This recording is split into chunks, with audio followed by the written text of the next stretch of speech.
Assalamualaikum warahmatullahi wabarakatuh. Saya Laili Rahmah dengan NIM 2101402013 dari Program Studi Teknologi Rekayasa Komputer Jaringan kelas 1A. Studi kasus ini mengangkat tentang kasus suap izin ekspor benih lobster. Langsung saja saya akan membahas terlebih dahulu tentang latar belakangnya, yaitu Indonesia merupakan suatu negara yang memiliki kaya potensi kelautan dan perikanan. Salah satu komoditas laut Indonesia yang memiliki peranan penting baik dari segi ekologi maupun ekonomi, yaitu lobster. Lobster merupakan hewan nokturnal atau lebih aktif di malam hari. Hewan ini juga dikenal sebagai udang karang atau udang barong. Potensi benih lobster di Laut Indonesia sangat besar, diperkirakan mencapai 20 miliar ekor per tahun. Sehingga tak jarang banyak sekali yang ingin mengambil dan mengekspornya tanpa sepengetahuan. Salah satu kasus yang sangat ramai dibicarakan pada tahun 2020 akhir ini yaitu tentang Menteri Kelautan dan Perikanan Edi Prabowo. Dikabarkan ditangkap oleh Komisi Pemberantasan Korupsi atau KPK bersama sejumlah 6 orang lainnya. Penangkapan ini disebut-sebut terkait dengan dugaan korupsi ekspor benih lobster. Baik, langsung saja ini dia pembahasannya. Kasus suap benih lobster. Komisi Pemberantasan Korupsi atau KPK menyebut kasus Menteri Kelautan dan Perikanan Edi Prabowo bermula dari pembukaan ekspor benih lobster alias benur yang sebelumnya dilarang dan berujung suap.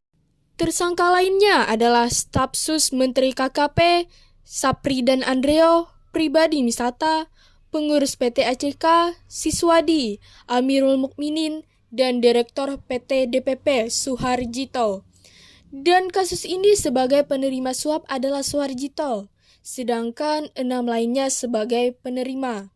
KPK Nawawi Pamulang menyebutkan kasus ini berawal saat Edi menerbitkan surat keputusan pada awal Oktober 2020. Direktur PT DPP Suharjito bertemu dengan Sapri di lantai 16 gedung KKP terkait perizinan ekspor lobster.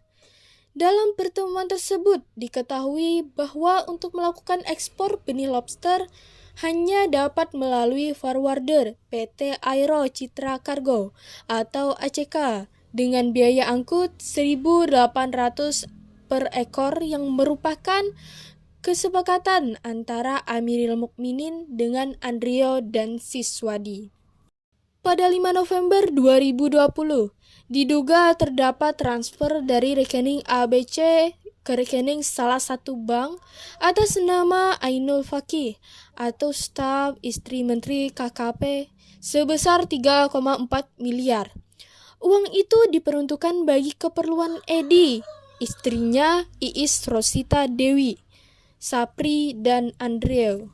Pada 24 November 2020, tim KPK bergerak dan membagi menjadi beberapa tim di area Bandara Soekarno-Hatta, Jakarta, Tangerang Selatan, Depok, dan Bekasi untuk menindaklanjuti adanya informasi tersebut bahwa Edi dan istrinya sedang berlibur ke luar negeri.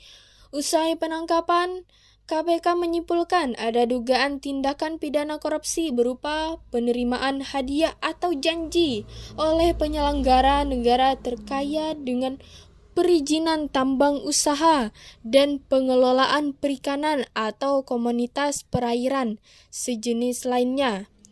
Tahun 2020, KPK menetapkan 7 orang tersangka sebagai penerima EPI, SAF, APM, SWD, AF, AM sebagai pemberi SJT. 6 tersangka penerima suap disangka melanggar pasal 12 ayat 1 huruf A atau B atau pasal 11 Undang-Undang Nomor 31 Tahun 1999 sebagaimana telah diubah dengan Undang-Undang Nomor 20 Tahun 2001 tentang pemberantasan tindak pidana korupsi (Jong 2). Pasal 55 ayat 1 ke 1 KUHP Jongtu Pasal 64 ayat 1 KUHP, sedangkan pihak pemberi disangka melanggar Pasal 5 ayat 1 huruf A atau B atau Pasal 13 Undang-Undang Nomor 31 Tahun 1999 sebagaimana telah diubah dengan Undang-Undang Nomor 20 Tahun 2001 tentang pemberantasan tindak pidana korupsi. Pasal 55 ayat 1 ke 1 KUHP. Pasal 64 ayat 1 KUHP.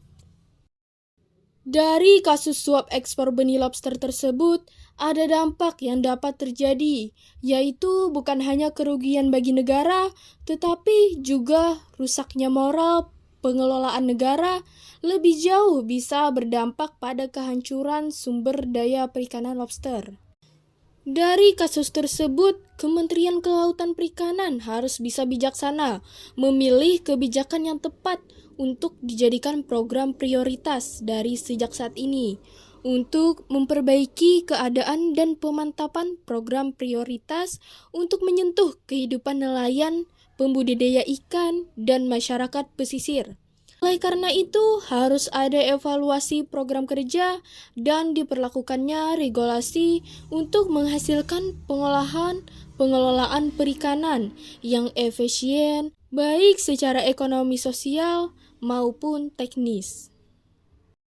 Dari kasus tersebut dapat kita simpulkan bahwa taktik monopoli yang terjadi tak hanya menyebabkan terjadinya persaingan usaha tak sehat. Tindak pidana korupsi ini merupakan kejahatan ekonomi luar biasa yang telah dilakukan dan dalam kegiatan ekspor benih lobster. Mungkin itu saja yang dapat saya jelaskan. Salah hilaf mohon maaf. Terima kasih. Wassalamualaikum warahmatullahi wabarakatuh.